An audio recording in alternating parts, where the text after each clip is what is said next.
What is luxury?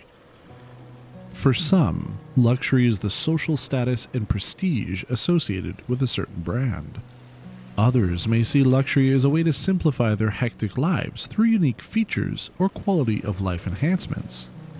Luxury is often the display of expert craftsmanship in the highest form, offering a world-class product or experience that's elevated above the rest. But in the automotive world, the expectations are a little different. The Germans would have you believe that the badge on the front of the vehicle is the most important aspect when it comes to buying a luxury vehicle, and to a certain extent, that is true. When the Japanese brands launched their premium vehicle lineup back, 30 years ago, they weren't looking at what Cadillac or Lincoln were doing in order to conquer the American market. No siree. They were looking at BMW and Mercedes-Benz, and they still are the benchmark when it comes to luxury vehicles today. However, an entry-level Mercedes-Benz GLE 350 is about $85,000 Canadian, and a base model BMW X5 xDrive 40i is about $88,000. It's no options base paint, whereas you're getting this 2024 Infiniti QX60 Autograph Edition for about $75,000 Canadian. So pretty affordable when it comes to that. It lines up very well. The direct competitors to this from Japan would be the Acura MDX and sort of the Lexus TX. There isn't like a complete direct competitor in the Lexus lineup anymore. That's a bigger vehicle. And you can absolutely compare this to the Genesis GV80. That entry level is about the price of this. So again, if you're looking for something that comes very well equipped and looks good as well, then this is the way to go. But what makes a luxury vehicle? That's what we're going to be talking about today, because for me, it's going to be a little bit different definition than it is for you or for anybody else. Everybody has a slightly different idea of what luxury is. But I think we can all agree that we all have a finite amount of time on this planet. So if there's something that can help you save some time or make your life a little easier, especially if you're doing it every single day, you're driving this vehicle all the time, and there's some way that it can help you in that regard, that is a luxury. Now, this does a lot of things really well.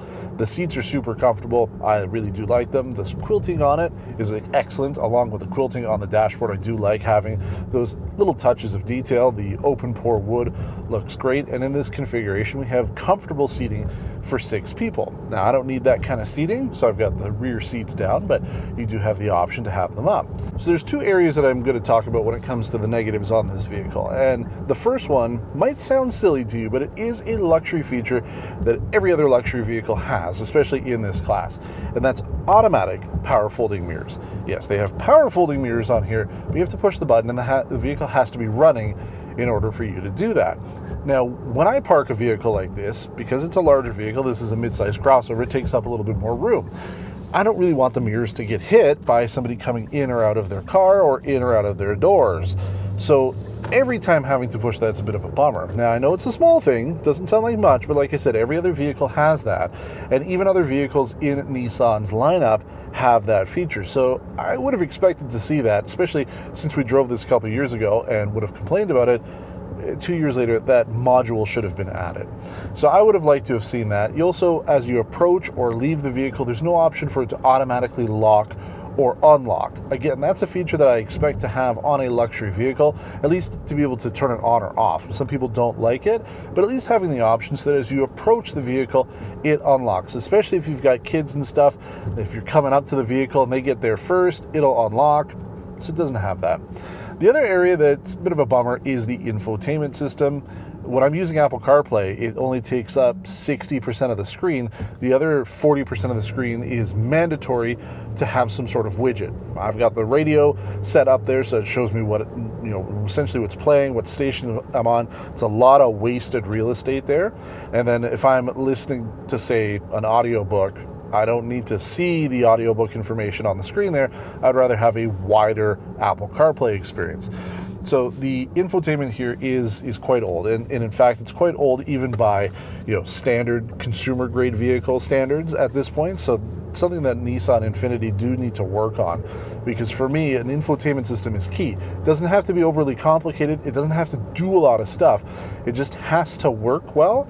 And the infotainment system, the UI, and the overall experience is pretty basic. So an improvement to that would be good, because overall the size is fine and the location of it is good. So those are small things, and they're not very big things to change. So maybe when it comes to a facelift, that would be good. But Infiniti has been kind of slow when it comes to facelifts and overall vehicle overhauls. So I don't know if I'm going to be expecting that anytime soon. But the rest of this vehicle experience has been quite good, and it is close to what I would expect from a luxury vehicle. It's quiet, it's comfortable. The interior here is well laid out. I mean, you're getting those luxury touches to it. The design is quite different from the Nissan Pathfinder. So you're not going to really mistake this for just a glorified version of it. So you're getting a lot of that stuff there, but it still is using a lot of the same technology. There isn't anything about the Infiniti that really stands out technology-wise from its Nissan brother, aside from the fact that it just looks better and it is quieter and a little bit more comfortable on the road. So I would like to see that. If Infiniti wants to continue to elevate themselves as a premium experience, as a luxury experience, they do need to add a little bit more. And I get it that the price would go up, but as we just saw, pricing is pretty much in line here. So having those extra features like ventilated second row seats would be a nice thing to have. Yeah, we've got tri-zone climate, we've got heated and ventilated front seats and everything. It all works really well. I like it. And I think my favorite part of the interior on this vehicle is no piano black. I mean, everything in here is either leather or a leather type material, or you've got like this sort of aluminum design to it. I think it looks really good. And then the open pore wood. So there's actually, there is no piano black aside from the bezel around the screen, which you can't avoid. Everything else, and then I guess the touch controls for your HVAC, but it's not quite the same piano black that you get on a lot of other trim. So no worries when it comes to fingerprints and stuff like that. So I do like those kind of features.